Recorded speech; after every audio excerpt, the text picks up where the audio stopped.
Good morning BSc first year class. Welcome to Mehta PG college online classes. Now आज हम पढ़ेंगे developmental biology का सबसे इम्पॉर्टेंट पार्ट जो है that is गैमीटोजेनेसिस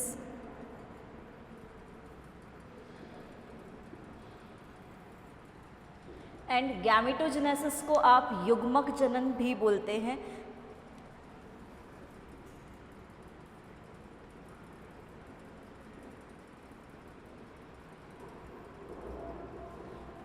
BSc part first की थर्ड बुक है आपकी डेवलपमेंटल बायोलॉजी। डेवलपमेंटल बायोलॉजी में आपको काफ़ी सारे प्रोसेसेस देखने को मिलेंगे कि किस तरह से डेवलपमेंट होता है ऑर्गेनिज्म का। एंड जितने भी प्रोसेसेस इन्वॉल्व होते हैं डेवलपमेंट में, like from birth to till death, बीच में जितने भी प्रोसेसेस आ रहे हैं that are all part of developmental biology. Developmental biology परिवर्धन जैविकी जिसे आप बोलते हो उसी का पार्ट है। चाहे हम डेवलपमेंट में युग्मक जनन की बात करें, चाहे हम बेबी के बर्थ की बात करें, चाहे हम एम्ब्रियोलॉजी की बात करें, भ्रूण अवस्था की बात करें, चाहे हम एजिंग की बात करें, कैसे आयु बढ़ती है लोगों में, एक के बाद एक स्टेप बाय स्टेप हम हर प्रोसेस को डेवलपमेंटल बायोलॉजी में ही इन्वॉल्व करते हैं। तो फर्स्ट टॉपिक हमारा जो है वो है युग्मक जनन, जिसे आप बोलते हो गैमीटोजेनेसिस। नाउ युग्मक जनन की जब भी हम बात करेंगे तो युग्मक जनन का मतलब है युग्मक का निर्माण,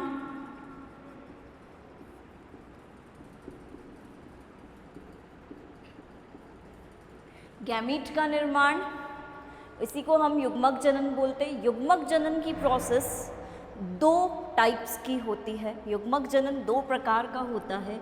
सबसे पहले बात करेंगे हम शुक्राणु जनन की, जिसे हम स्पर्मेटोजेनेसिस भी बोलते हैं।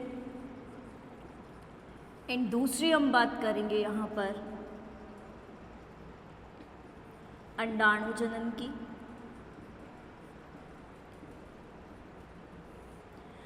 जिसे हम oogenesis भी बोलते हैं। एक युग्मक जनन का पार्ट है स्पर्मेटोजेनेसिस, शुक्राणु जनन, और दूसरा पार्ट होता है oogenesis, दैट इज अंडाणु जनन।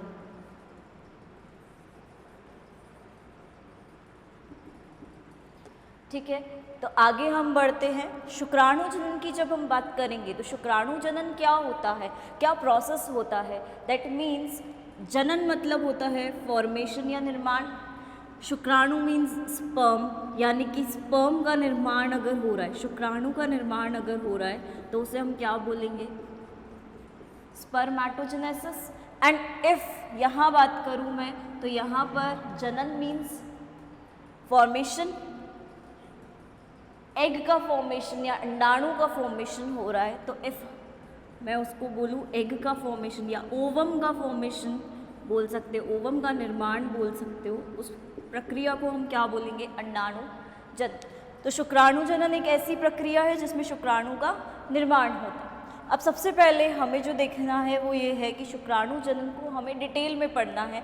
हमारे पूरा एक टॉपिक है शुक्राणु जनन, स्पर्मेटोजेनेसिस की कैसे होता है, क्या क्या प्रोसेस इन्वॉल्व हैं इसके फॉर्मेशन में, प्लस क्या बनता है एज ए मैच्योर परिपक्व अवस्था में हमें क्या मिलता है, प्रोडक्ट उत्पाद क्या मिलता है, एंड एज अ रिजल्ट उसकी संरचना क्या होती है, उसके अंदर क्या क्या प्रेजेंट है, क्या उसमें कुछ एंजाइम्स प्रेजेंट है, उसके बारे में हमें डिटेल में देखना। तो सबसे पहले हम टॉपिक स्टार्ट करेंगे स्पर्मेटोजेनेसिस, दैट इज शुक्राणु जनन।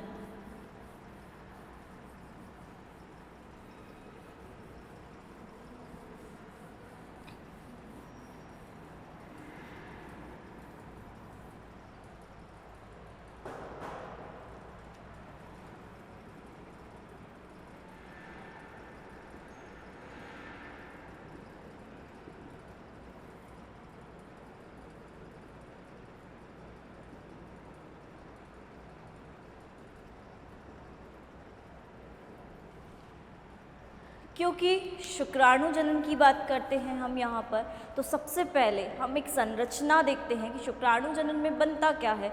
शुक्राणु बनता है तो हम शुक्राणु की संरचना को सबसे पहले ध्यान में देंगे कि क्या संरचना इसकी रहती है। तो सबसे पहले बात करेंगे इसकी संरचना की।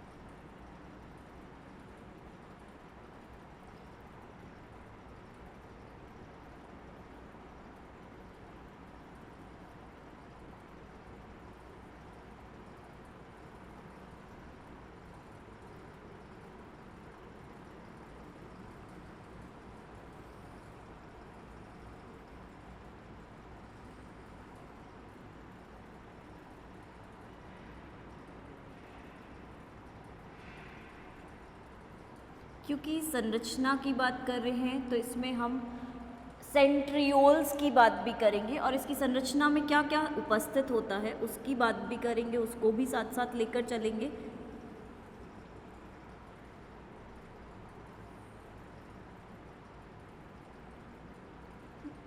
ये मध्य भाग होता है जिसमें माइटोकॉन्ड्रिया उपस्थित रहते हैं। माइटोकॉन्ड्रिया स्पाइरल अरेंजमेंट में रहते हैं, सर्पिल आकार इनका अरेंजमेंट रहता है, इनकी व्यवस्था रहती है। तो इस तरह की कुछ संरचना हमें देखने को मिलेगी। सबसे पहले सबसे ऊपर की तरफ जो इसकी संरचना में उपस्थित रहता है वो होता है एक्रोसोम।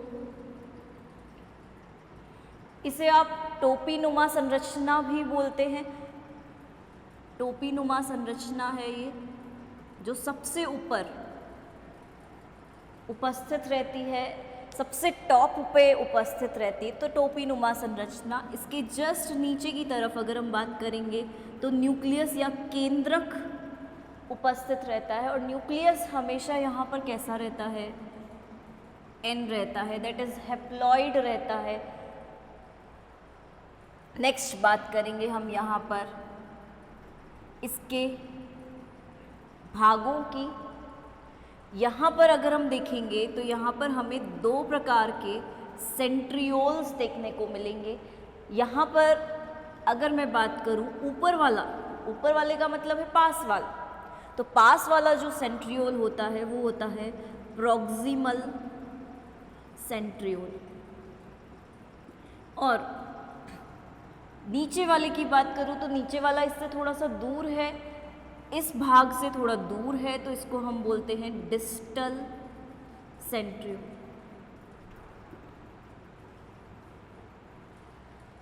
समीपस्थ पास है, प्रॉक्सिमल है, पास है, तो इसको हम बोलेंगे समीपस्थ तारक केंद्र। और अगर दूर है, डिस्टल है, तो इसे हम बोलेंगे दूरस्थ तारक केंद्र या तारक काय भी इसे नाम दिया जाता है। अब अगर मैं बात करूं तो ये दोनों जहाँ पर उपस्थित है, जिस अवस्था में उपस्थित है, उस अवस्था के अनुसार इन्हें नाम दिया गया है। प्रॉक्सिमल पास में, डिस्टल दूर, समीपस्थ दूरस्थ। अब आगे चलेंगे तो यहाँ पर बीच में हमें एक मिलेगा जिसे हम बोलते हैं एक्सियल फिलामेंट, अक्षीय तंतु इसे हम नाम देंगे, एक्सियल फिलामेंट से नाम देंगे अक्ष, क्योंकि अक्ष में उपस्थित है। जो भी शुक्राणु है पूरा, ये मैच्योर स्पर्म का डायग्राम है, शुक्राणु का डायग्राम है, तो शुक्राणु के अक्ष में जो उपस्थित है, बिल्कुल एक्सिस में जो उपस्थित है, उसे हम नाम दे रहे एक्सियल फिलामेंट या अक्षीय तंतु। अब बात करेंगे बीच वाले भाग की, तो ये हमारा क्या है, माइटोकॉन्ड्रिया।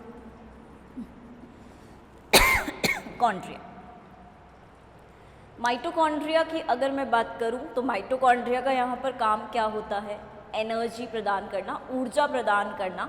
तो ये मेनली क्या करेगा, ऊर्जा देगा, ऊर्जा प्रदान करेगा यहाँ पर शुक्राणु को, ताकि क्योंकि शुक्राणु का मेन काम क्या है, मूवमेंट करना, चलना, गमन करना। तो गमन करने के लिए ऊर्जा कौन प्रदान करेगा, माइटोकॉन्ड्रिया। माइटोकॉन्ड्रिया का काम क्या है, एटीपी निर्माण करना, तो ये ऊर्जा प्रदान करेगा, एनर्जी प्रदान करेगा, ताकि इजीली इनका लोकोमोशन, इनका गमन हो सके। नाउ नेक्स्ट बात आती है, इनको हम मोटे तौर पर 3 भागों में विभक्त कर सकते हैं। सबसे पहला भाग हो जाएगा हेड या शीर्ष भाग, बीच वाला भाग हो जाएगा मध्य भाग या मिडिल पीस, इसे मध्य भाग भी बोलते हैं,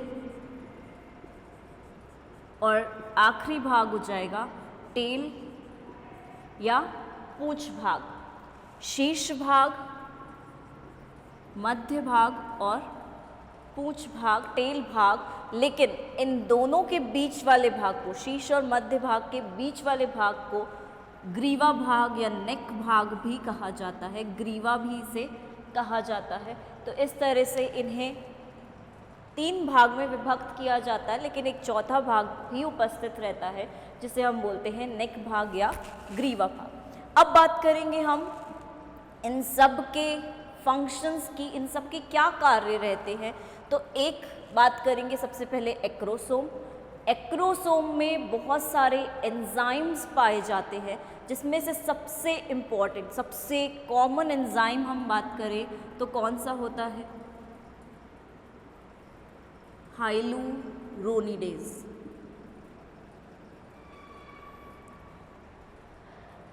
सबसे इम्पॉर्टेंट, सबसे कॉमन एंजाइम जो इसके अंदर पाया जाता है हाइलुरोनिडेज है। देखो एज आगे लगा हुआ है, इसका मतलब साफ साफ है कि ये एंजाइम है। और ये एंजाइम क्या करेगा? एक्रोसोम का काम क्या है? एंजाइम्स को स्टोर करके रखना, एंजाइम्स को अपने अंदर रखना। और दूसरी चीज़, जब भी हम बात करेंगे तो इन एंजाइम्स का काम क्या रहेगा? ये अंडाणु में जब भी प्रवेश करेगा शुक्राणु, तो सबसे पहले एक्रोसोम फटेगा, लाइसिस होगा उसका, और फटते ही सारे एंजाइम्स बाहर रिलीज होंगे। एंजाइम्स का बाहर की ओर स्रावण होगा, और स्रावित होते ही जो अंडाणु की झिल्ली है उनको भेदने में इन एंजाइम्स का एक मुख्य रोल होता है। अंडाणु की झिल्लियों को ये भेदते हैं। दूसरी बात करेंगे न्यूक्लियस की। तो न्यूक्लियस हमेशा द्विगुणित नहीं होता, यहाँ पर हैप्लॉइड होता है हमेशा यहाँ पे न्यूक्लियस। तभी फर्टिलाइजेशन के बाद जो भी ऑर्गेनिज्म है, जो भी जंतु है, वो द्विगुणित डिप्लॉइड हो पाता है। नेक्स्ट बात करेंगे सेंट्रियोल्स की। तो सेंट्रियोल्स यहाँ पर 3 प्रकार के सेंट्रियोल्स उपस्थित रहेंगे।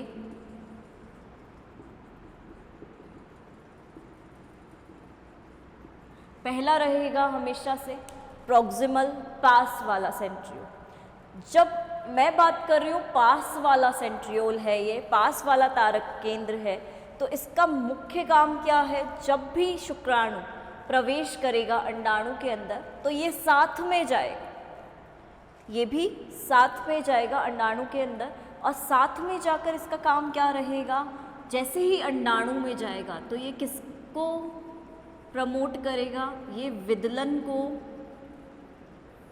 प्रमोट करेगा, ये आगे जाकर विदलन करवाएगा, क्योंकि अंडाणु से बाद में क्या बनेगा? जाइगोट, युग्मनज बनेगा। युग्मनज बनते ही उससे क्या होगा? विदलन होगा। तो इसका मेन काम, मुख्य काम क्या है? पहली बात तो अंडाणु के अंदर प्रवेश करना, न्यूक्लियस के साथ साथ ये भी प्रवेश करेगा। और दूसरी चीज़ विदलन को प्रेरित करेगा, क्लीवेज करवाएगा। नेक्स्ट स्टेप में बात करूँगी, क्योंकि ये ऊपर है, ये जाएगा साथ में तो ये भी जाएगा।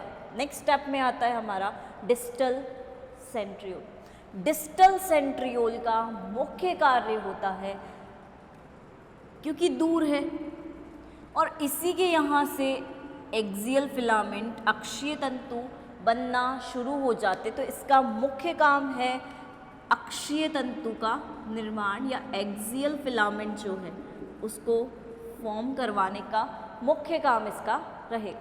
एक्सियल फिलामेंट या अक्षीय तंतु का निर्माण करवाता है ये, तो अक्षीय तंतु को निर्मित करवाएगा। राइट नाउ तीसरा आता है हमारा वलय तारककाय, रिंग सेंट्रियोल। तो रिंग सेंट्रियोल की जब बात करूंगी मैं, तो रिंग सेंट्रियोल का ऐसा कोई मुख्य काम नहीं है, पर ये क्या करता है? मध्य भाग को, मिडिल पीस भाग को किससे अलग करने में काम करता है? टेल भाग से, पूंछ भाग से अलग करने का काम करता है। तो एक तरह से इन दोनों को आपस में विभक्त करता है, अलग करता है, डिफ्रेंशिएट करवाता है कि ये दोनों यहाँ से टेल रीजन स्टार्ट हो चुका है, ये चीज़ ये बताता है। तो तीनों सेंट्रियोल्स हो गए। प्रॉक्सिमल का काम विदलन प्रेरित करना, डिस्टल दूरस्थ का काम है अक्षीय तंतु का निर्माण, और एक्सियल के बाद रिंग सेंट्रियोल की जब हम बात करेंगे तो रिंग सेंट्रियोल का काम रहता है विभक्त करना, दोनों को डिफ्रेंशिएट करना, अलग अलग दिखाना कि यहाँ से टेल भाग शुरू हो चुका। अब बात करेंगे हम टेल भाग की। तो टेल भाग हमें पता है गमन में हेल्प करती है, लोकोमोशन में, मूवमेंट में ये हेल्प करेगी। नाउ अब बात करें माइटोकॉन्ड्रिया की। तो माइटोकॉन्ड्रिया की हम बात कर ही चुके हैं। माइटोकॉन्ड्रिया का लेकिन आवरण कैसा है? सर्पिल आकार अरेंजमेंट रहेगा, सर्पिल आकार स्पाइरल अरेंजमेंट रहेगा। तो सर्पिल आकार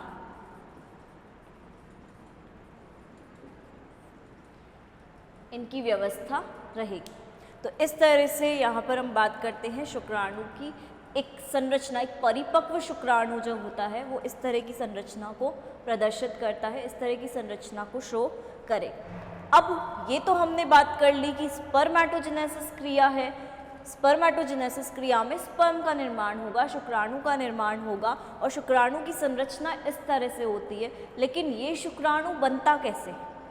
ये तो बना दिया हमने कि ये होता है परिपक्व अवस्था में, लेकिन इसका निर्माण कैसे होगा, इसकी क्या प्रक्रिया रहेगी, उस चीज़ को भी हमें देखना ज़रूरी है। तो सबसे पहले हम बात करेंगे प्रक्रिया की, किस तरह से ये प्रक्रिया शुरू होती है। तो नाउ बात करते हैं इस क्रिया की मैकेनिज्म को, जिसे हम बोलते हैं प्रक्रिया को, उसको देखेंगे।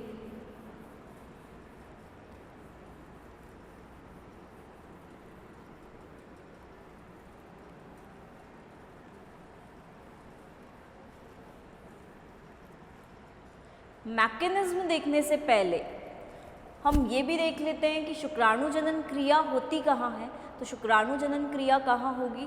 टेस्टिस में ही होगी। मेल पार्ट है, मेल पार्ट रिप्रोडक्टिव ऑर्गन क्या है? टेस्टिस। तो टेस्टिस में ही शुक्राणु जनन की क्रिया होगी।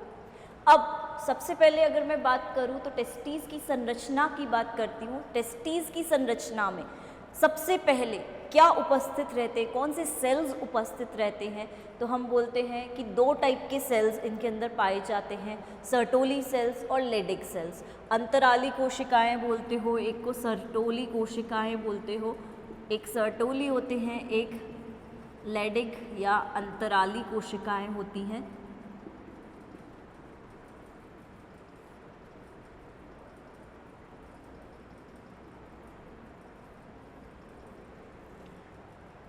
इनमें अगर मैं बात करूं तो सबसे पहले सर्टोली कोशिकाओं का काम क्या होता है, इनका मुख्य कार्य क्या होता है? पोषण प्रदान करना, न्यूट्रिशन देना। और जो शुक्राणु के शीर्ष भाग होते हैं, हेड रीजन होते हैं, वो इन्हीं में धंसे रहते हैं, सर्टोली कोशिकाओं से ही अपना पोषण ग्रहण करते हैं। वहीं मैं बात करूं अंतराली कोशिकाओं की, तो अंतराली कोशिकाओं में अगर मैं बात करूं तो इनका मुख्य कार्य क्या है? हार्मोन टेस्टोस्टेरोन का स्रावण करना, टेस्टोस्टेरोन को स्रावित करते हैं।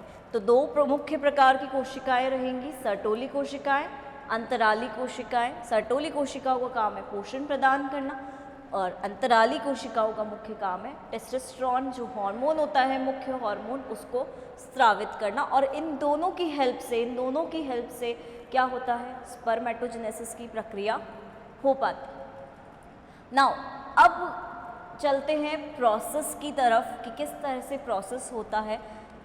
तो क्योंकि हमें पता है कि सबसे पहले प्रोसेस के टाइम पे स्पर्मेटोगोनिया का निर्माण होता है, लेकिन स्पर्मेटोगोनिया को देखने से पहले एक नॉर्मल सा हम आइडिया लेना चाहेंगे कि कैसे माइटोसिस, जिसे आप बोलते हो समसूत्री विभाजन,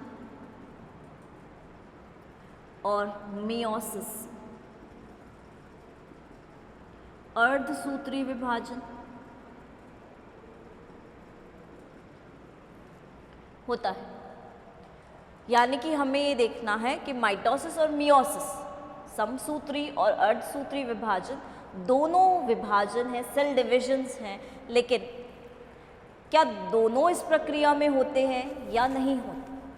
हाँ, ये बात सही है कि ये दोनों इसी प्रक्रिया में होंगे, इसी स्टेप में होंगे, इसी मैकेनिज्म में होंगे, लेकिन अलग अलग जगह पे अलग अलग टाइप का विभाजन होगा। सबसे इम्पॉर्टेंट अगर मैं बात कर रही हूँ यहाँ पर युग्मकों की, गैमीट्स की बात कर रही हूँ, युग्मक की बात कर रही हूँ, तो युग्मक में सबसे इम्पॉर्टेंट डिवीजन होता है ये।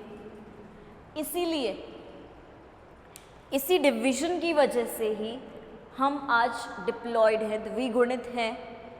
वरना हम डिप्लॉयड ना होके टेट्राप्लॉयड होते, 4n प्लॉयड ही होती हमारी, ऐसा हो सकता था। लेकिन हम इसी डिवीजन की वजह से आज डिप्लॉयड हैं, द्विगुणित हैं, हमारे पास 2 सेट्स क्रोमोसोम के उपस्थित हैं। गुणसूत्र हमारे पास 2 सेट्स में पाए जाते हैं। किसकी वजह से? सिर्फ और सिर्फ इसकी वजह से। अब क्योंकि हमको पता है जब हम शुक्राणु की बात करते हैं तो शुक्राणु किसकी वजह से एन होता है, हैप्लॉइड होता है, किसकी वजह से? सिर्फ और सिर्फ इसकी वजह से, अर्धसूत्री विभाजन है तो इसकी वजह से ये भी एन हो जाता है। ओवा की बात करते हैं, अंडाणु की बात करते हैं तो अंडाणु भी किसकी वजह से एन होता है? सिर्फ और सिर्फ अर्धसूत्री विभाजन की वजह से। अब जब मैंने ये बोल दिया कि ये दोनों इसकी वजह से बन रहे, दोनों मिलेंगे तो क्या हो जाएगा? 2n द्विगुणित हो जाएंगे, डिप्लॉयड हो जाएंगे, ये हो गए द्विगुणित। अब द्विगुणित क्यों हो रहे हैं, किस प्रक्रिया में हो रहे हैं? तो उस प्रक्रिया को हमने क्या नाम दे दिया है? फर्टिलाइजेशन। उस प्रक्रिया को हमने बोल दिया निषेचन। कि निषेचन एक ऐसी प्रक्रिया है जहाँ पर मादा युग्मक और नर युग्मक दोनों मिलकर क्या करते हैं? निषेचन हो रहा है, दोनों मिल रहे हैं, मिलने के बाद एक द्विगुणित संरचना को निर्मित कर रहे हैं और द्विगुणित संरचना जो बनेगी उसे हम नाम दे देंगे जाइगोट या फिर युग्मनज। जाइगोट बनेगा, जाइगोट बनते ही उसको हम नाम दे देते हैं युग्मनज। होता कैसा है? द्विगुणित। अब जब मैं युग्मनज की बात कर रही हूँ, तो युग्मनज में क्या होगा? जाइगोट में ऐसा क्या होगा? जाइगोट में क्या होगा? क्लीवेज होगा, विदलन होगा। जाइगोट में विदलन होगा तो विदलन के कारण इसमें अलग अलग अवस्थाएं देखने को मिलेंगी। जैसे सबसे पहली अवस्था की अगर मैं बात करूं तो विदलन के जस्ट बाद हमें मॉर्यूला अवस्था देखने को मिलेगी।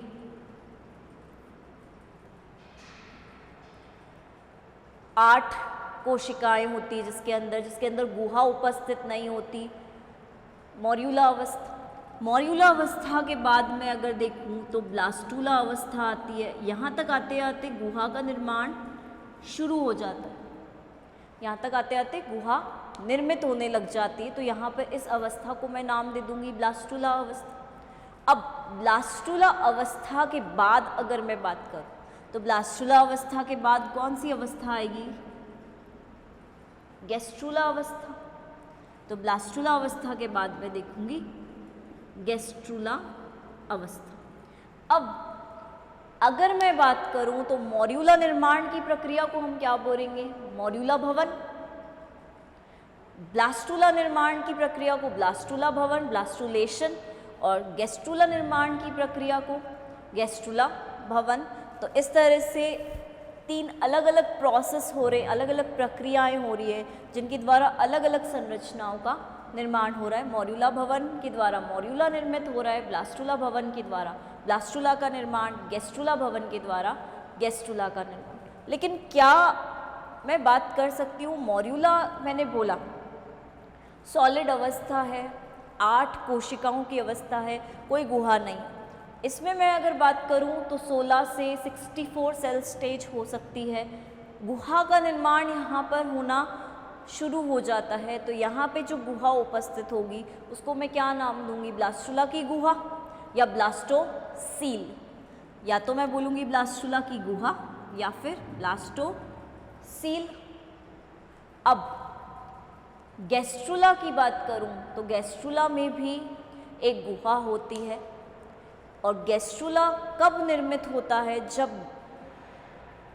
इस अवस्था में आते आते 3 प्राथमिक जननिक कलाओं का निर्माण होने लग जाता है, जिसे हम बोलते हैं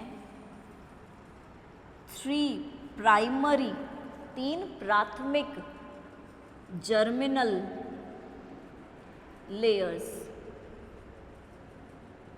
ठीक है, 3 प्राथमिक जननिक कलाओं का निर्माण होने लग जाता है। तो इन 3 प्राथमिक कलाओं का नाम क्या हो जाएगा? सबसे ऊपर वाली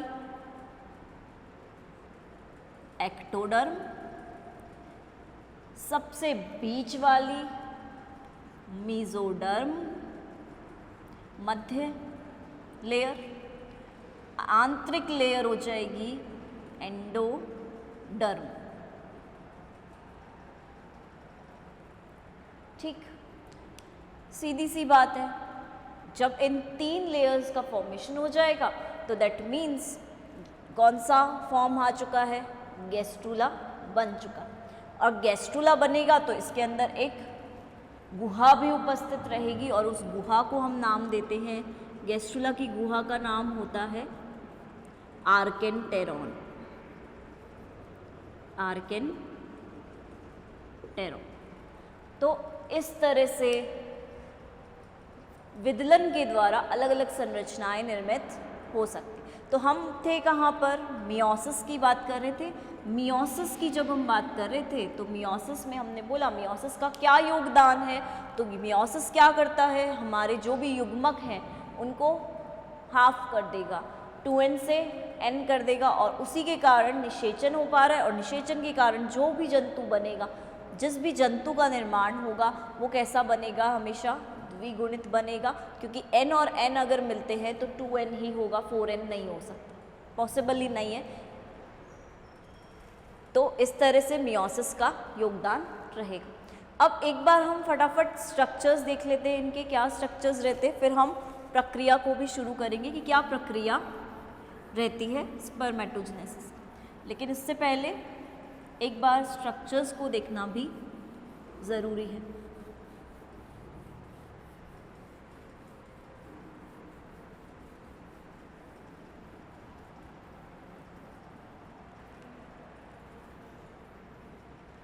ओके, ऑल राइट।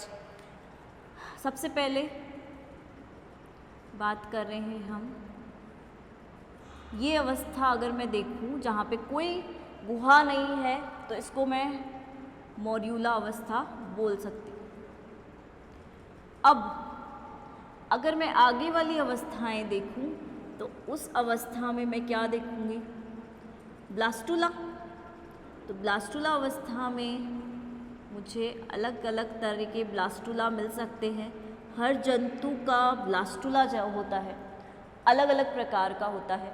जब हम आगे पढ़ेंगे तो टाइप्स ऑफ ब्लास्टुला के प्रकार पढ़ेंगे तो वहाँ हम देखेंगे कि हर टाइप के रेप्टाइल्स में अलग मिलेगा, एम्फीबियंस में अलग, एवीज में अलग, मैमल्स में अलग प्रकार का ब्लास्टुला होगा।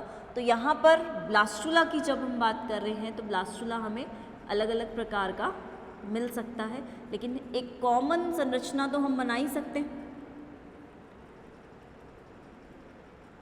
तो कॉमन संरचना के लिए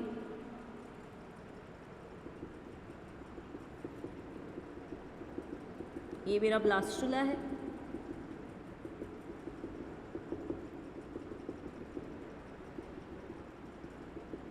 ठीक है। बीच में इसमें एक गुहा है तो उस गुहा को मैंने नाम दे दिया ब्लास्टुला की गुहा या ब्लास्टोसील।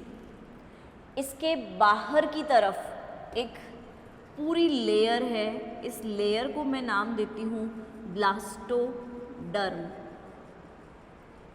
ठीक, ब्लास्टुला की गुहा हो गई है, गुहा के अलावा ब्लास्टोडर्म इसकी बाहर वाली लेयर, सबसे बाहर जो लेयर है, और इसके बीच बीच में ये जो कोशिकाएं हैं, इन कोशिकाओं को भी एक नाम दिया जाता है क्योंकि ब्लास्टुला की कोशिकाएं हैं